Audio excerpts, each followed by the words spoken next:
مصطفى مصطفى منبع للصفا سيد الأنبياء مشعل في الوفاء كان في Bismillahirrahmanirrahim. Assalamualaikum warahmatullahi wabarakatuh. Alhamdulillahirrabbilalamin. Wabihi nasta'in ala umuri dunia waddin. Wassalatu wassalamu ala ashrafil anbiya'i wal mursalin wa ala alihi wa sahbihi ajma'in, amma ba'du. Saya Khairunisa Fitri akan membawakan tema Kultum Ramadan yang berjudul Hijrah untuk menggapai keistiqomahan karena Allah. Hijrah adalah sebuah amalan yang agung dan dicintai Allah Subhanahu wa Ta'ala, di mana Rasulnya yang mulia telah mencontohkan kepada kita semua meninggalkan kota Mekah menuju kota Madinah demi untuk mengistiqomahkan syariat Islam di kehidupan beliau dan sekitarnya. Oleh karena itu, hijrah adalah bagaimana kita berjuang untuk menjadi lebih istiqomah atas aturan-aturan Allah Ta'ala. Istilah hijrah menjadi lebih populer di zaman sekarang ini. Yang dimaksud hijrah itu ialah mulai kembali kepada kehidupan beragama, berusaha mematuhi perintah Allah, menjauhi larangannya, dan berusaha menjadi lebih baik. Karena sebelumnya tidak terlalu peduli atau sangat tidak peduli dengan aturan agama. Istilah ini telah dibenarkan oleh Rasulullah SAW bersabda, dan muhajir, orang yang berhijrah, adalah orang yang meninggalkan larangan Allah. Kemudian perihal istiqomah, sering kita dengar kata istiqomah itu diucapkan oleh seorang muslim, tapi terkadang istiqomah memang mudah diucapkan, tetapi pada praktiknya istiqomah dalam beribadah itu adalah sesuatu yang sulit untuk kita lakukan. Hal ini terkait dengan manusia yang dalam keimanan dan ketakwaannya sering mengalami pasang surut dan akibat dari banyaknya godaan yang muncul dalam kehidupan sehari-harinya. Secara bahasa, istiqomah itu artinya lurus, dan secara istilah adalah suatu perbuatan dan sifat yang senantiasa mengikuti jalan yang lurus, yakni jalan yang diridhoi oleh Allah Subhanahu wa Ta'ala. Kemudian istiqomah itu di mana keadaan iman kita sudah stabil dan mempunyai amalan atau cara tersendiri agar tidak kembali kepada dosa yang telah kita perbuat terdahulu.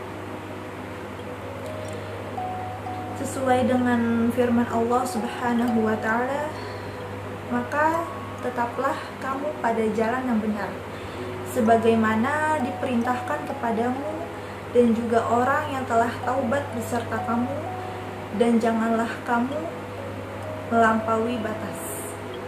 Sesungguhnya Dia Maha melihat apa yang kamu kerjakan. Quran Surah Hud ayat 112.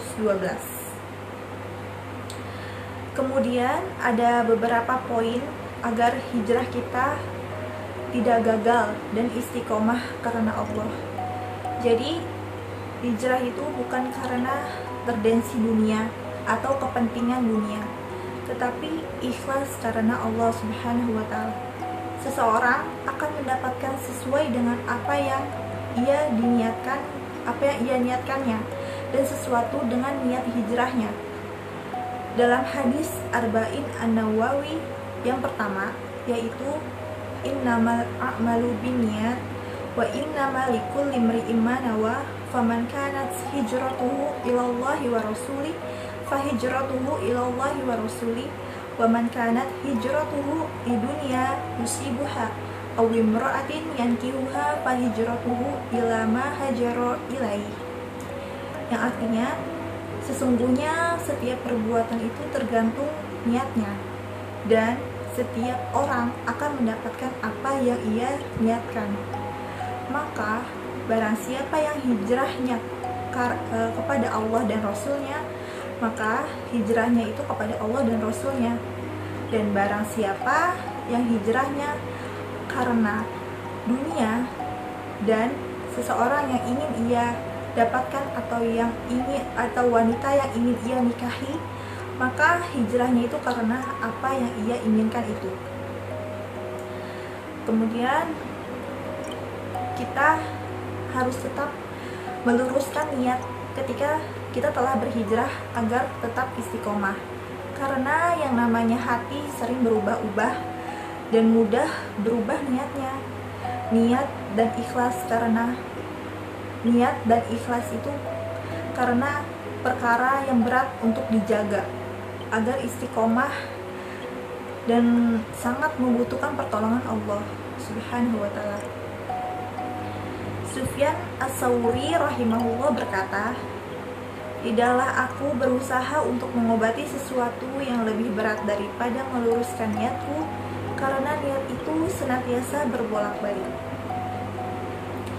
Jadi, poin yang pertama tadi, niat kita yang lurus karena Allah Ta'ala.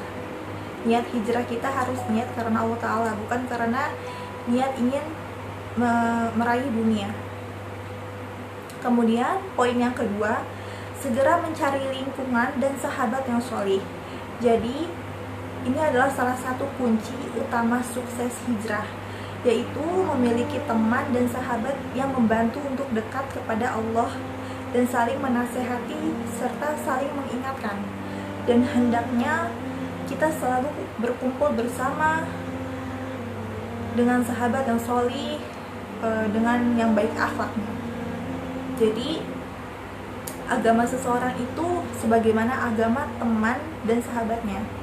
Rasulullah SAW bersabda, seseorang yang duduk atau berteman dengan orang yang solih dan orang yang jelek adalah bagaikan berteman dengan pemilik minyak wangi dan pandai besi. Jika engkau tidak dihadiahkan minyak wangi olehnya, engkau bisa membeli darinya atau minimal dapat baunya. Adapun berteman dengan orang yang pandai besi, jika engkau tidak mendapati badan atau pakaianmu hangus terbakar, minimal engkau dapat baunya yang tidak enak. Kemudian perlu diperhatikan bahwa hati manusia itu lemah, apalagi ketika sendiri. Perlu dukungan, saling menasehati antara sesama. Selevel Nabi Musa alaihissalam saja memohon kepada Allah agar mempunyai teman seperjuangannya yang bisa membantunya dan membenarkan perkataannya, yaitu Nabi Harun alaihissalam. Nabi Harun, beliau berkata dalam Al-Quran, "Dan saudaraku Harun, dia lebih fasih lidahnya daripada aku.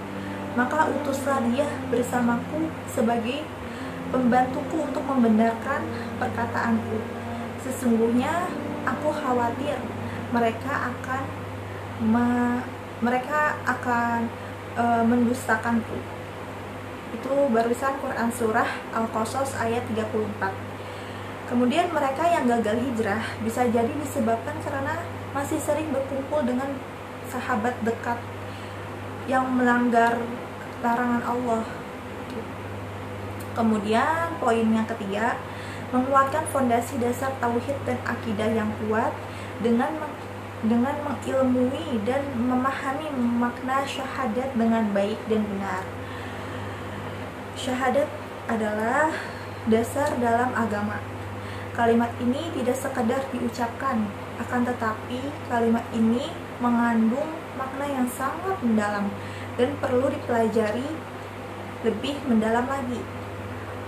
Allah Subhanahu wa ta'ala menjelaskan dalam Al-Quran bahwa kalimat syahadat akan meneguhkan seseorang muslim untuk kehidupan dunia dan akhirat jika benar-benar mengilmui dan mengamalkannya.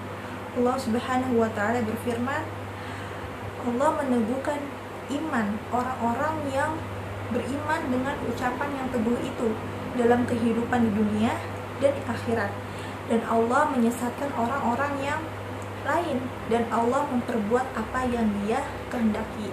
Quran surah Ibrahim ayat 27. Maksud dari Allah menyuguhkan orang-orang yang beriman dengan ucapan yang teguh, sebagaimana dalam hadis berikut. Jika seseorang muslim ditanya dalam kubur, lalu ia berikrar bahwa tidak ada sesembahan yang berhak disembah selain Allah dan Muhammad adalah utusan Allah, maka inilah tafsir ayatnya. Allah meneguhkan iman orang-orang yang beriman dengan ucapan yang teguh itu dalam kehidupan di dunia dan di akhirat. Hadis riwayat Bukhari dan Muslim. Kemudian poin yang keempat yaitu mempelajari Al-Quran dan mengamalkannya. Tentu saja karena Al-Quran itu adalah petunjuk bagi kehidupan di dunia agar selamat dunia dan akhirat. Sebagaimana seseorang yang hendak pergi ke suatu tempat, tentu perlu petunjuk dan arahan berupa peta dan penunjuk jalan misalnya. Jika tidak menggunakan peta dan tidak ada orang yang memberi petunjuk, ya tentu saja akan tersesat dan tidak akan sampai kepada tujuan tersebut. Nah, apalagi ternyata ia tidak tahu bagaimana cara membaca peta itu, tidak tahu bagaimana cara menggunakan petunjuk yang ada dan bagaimana cara menggunakan penunjuk jalan yang sudah ada itu, tentu tidak akan sampai dan selamat. Allah menurunkan Al-Quran untuk meneguhkan hati orang-orang yang beriman dan sebagai petunjuk. Membaca juga dapat memberikan kekuatan serta kemudahan dalam beramal sholih dan berakhlak mulia dengan izin Allah Subhanahu wa ta'ala. Kemudian poin yang kelima, sering berdoa dan memohon keistiqomahan dan keikhlasan serta senantiasa berzikir kepada Allah. Tentunya tidak lupa kita berdoa agar bisa tetap istiqomah beramal dan beribadah sampai menemui kematian Allah Subhanahu wa ta'ala. Allah Subhanahu wa ta'ala berfirman, dan sembahlah Rabbku sampai datang kepadamu al-yakin atau yakini aja. Nah, itu Quran surah Al-Hijr ayat 99. Kemudian tidak lupa kita membaca doa berikut ini. Sebaiknya sering kita ucapkan dan sudah selayaknya kita hafalkan, yaitu Rabbana la tuzigh qulubana ba'da iz hadaitana wa hab lana min ladunka rahmatan innaka antal wahhab. Artinya, wahai Tuhan kami, janganlah Engkau jadikan hati kami condong kepada kesesatan sesudah Engkau beri petunjuk kepada kami, dan karuniakanlah kepada kami rahmat dari sisi Engkau, karena sesungguhnya Engkaulah zat yang maha pengasih dan pemberi karunia. Quran surah Al-Imran ayat 8. Dan doa yang berikut ini, ya muqallibal qulub tsabit qalbi ala dini. Wahai zat yang maha membolak-balikkan hati, teguhkanlah hatiku di atas agamamu. Dan masih banyak lagi doa-doa yang lainnya yang tidak lupa kita selalu berusaha dan berdoa agar kita ikhlas dan beribadah dan beramal. Ikhlas hanya untuk Allah semata serta jauh dari riya, mengharapkan pujian manusia dan eksistensi dunia. Sekian dari kultum Ramadan dari saya. Mohon maaf bila banyak kekurangan. Wassalamualaikum warahmatullahi wabarakatuh.